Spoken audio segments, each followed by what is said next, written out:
For billionaires, Johnson is their ideal vehicle because he presents himself as this cheeky chappie who's in touch with the working class against a liberal elite which is out of touch. Actually, he's the billionaire's bitch. That's what he is. Boris the bitch, the billionaire's bitch. What you might call mass popular democracy, which Britain had until very recently, has been replaced to a system of politics which is much more oligarchical. It would be recognized by Donald Trump, by Modi in India, by Vladimir Putin in Russia. The super rich call the shots. Johnson represents a British domesticated version of that.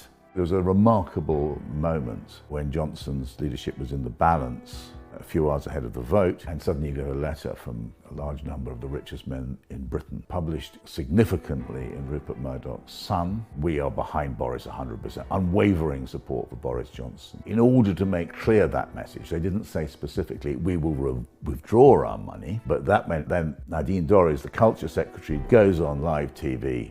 The Conservative Party donors have said themselves that they aren't going to support the party if the Prime Minister is removed. I think a number of MPs in marginal seats need to hear that and need to understand what they're doing. And she's saying this to the MPs in marginal seats who need this big donor money in order to be able to sell themselves to their local voters. A massive moment. I don't think we've ever had that kind of direct intervention in British public life from the super rich. And you can see what they want. It's access to power, it's contracts. We saw this with COVID, where Tory donors were rewarded endlessly. You would hope that in a well-managed democracy, the purpose of political power was to challenge the super rich, make sure they didn't get what they wanted. Under Johnson, political power has been a vehicle for the super rich to make sure they do get what they want. The second element of Johnson is that the media class and the political class have merged in Downing Street. They are the same thing. And so all the stuff which we as journalists get taught at journalism school, that it's the task of the press to hold government to account, and there's a sort of separation of powers, is no longer the case. There's been a merger. Murdoch, Associated Newspapers, Telegraph, three big groups which control about something like 70 to 80% of the newspaper reading market. They all backed Johnson to become Tory leader. They all backed him to become Prime Minister, and they all backed him in his moment of crisis, without exception, absolutely crucial to his success in commanding the support of Tory MPs. You can't help but observe that Johnson has had a whole series of policies which help the press, from the COVID subsidy, which you never read about in the newspapers, of course. It's reckoned that more than 100 million has been funneled into the papers. Then there's all sorts of legislation, the undoing of the Leveson reforms. There's a large number of examples of this interrelationship of staff moving from Downing Street to the Sun and the Mail and back again. Incredible attention which the Prime Minister devotes to meeting the proprietors and the senior executives. And he handles that relationship really well, with a professionalism and an understanding which he doesn't give, of course, to other matters like resolving the legacy issues from Brexit or dealing with the pandemic.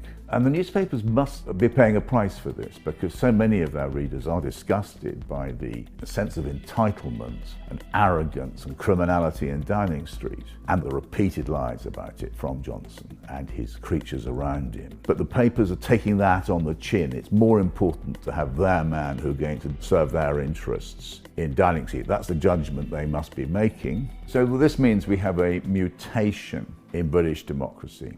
If you go back to the post-war era, for instance, the days of Attlee, Macmillan, Harold Wilson, even to Thatcher, you have mass political parties, memberships of several million. Political parties were part of civil society. As the membership collapsed in the 90s and the noughties, you had the rise of a new class of Tory donor, but also Labour donor. Tony Blair used the donors ruthlessly to exclude the trade unions. It raises enormous questions for Keir Starmer. He, advised, it seems, by Tony Blair and people like that, is trying to buy into the Blair model. But remember, the Blair model was quite similar to this. Blair went after big money and the newspaper proprietors in order to defeat the unions. And so is Starmer just going to be a slightly softer version of oligarchical politics, which we now entered, or is he going to be something else?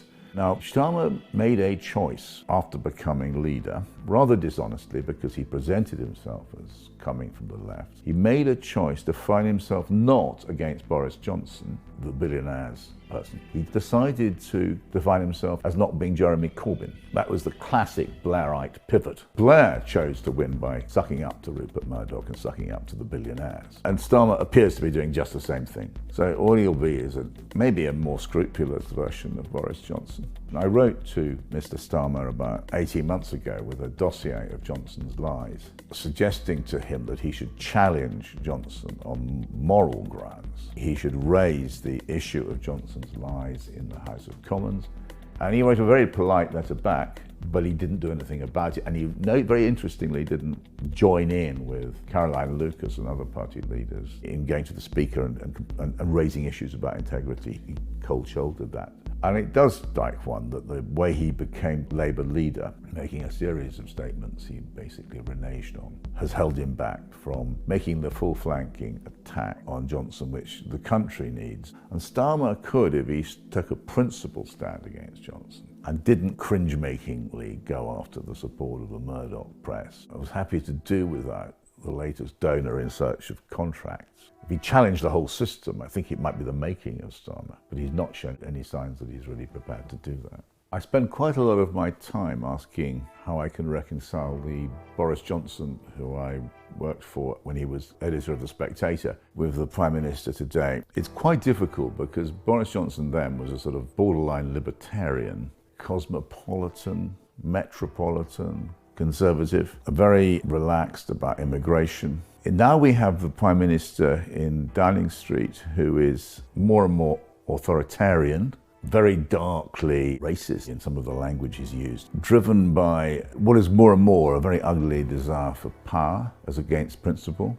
Loves to have really indifferent people around him. One of the reasons I really enjoyed working for Boris is that he was very eclectic. He had all sorts of different people from different parts of the Tory party, outside the Tory party. It was a very exciting, lively, generous atmosphere. And if you look at his Downing Street, he surrounds himself with people who almost no talent, but are there because they appeal either to the big donors who now run the Conservative Party or to the party membership whose residual support he still needs, and they tend to be quite right-wing, very right-wing in some cases. And although what the outsider looking at Johnson sees as a buffoon, they see him as sort of amiable but clueless, that is not the case. He has a very firm grasp of where power lies, which I didn't really ever spot. And his Tory party has developed themes which developed in New Labour under Tony Blair and then under Cameron's Tories, but he's really systematised them, which is to make the Tory party the party of billionaire money, of the donors, and secondly, of the press barons.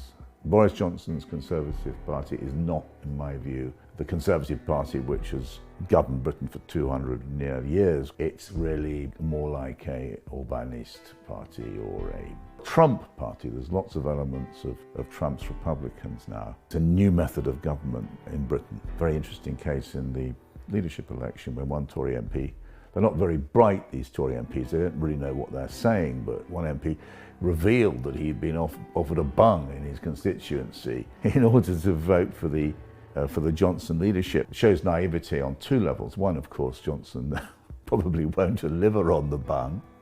And secondly, it smells very much like corruption. The use of the state to reward supporters, the politics of cronyism and pork barrel. Very dangerous. It's dismantling the Britain that he's inherited. And I speak, by the way, as a conservative, because Johnson is not a conservative. He's got the name conservative. He has the machinery of the Conservative Party. What he's doing is not conservative. It's something else. He's moving towards a form of authoritarianism, tax freedoms, tax institutions of the state. It's far right, and it's very dangerous. No conservative should support this. If you look at the mainstream media now, they are unable and unwilling to cover so many really important issues in a generous-hearted way which embraces all points of view. There's increasing need for independent media. You should consider joining Double Down News on Patreon.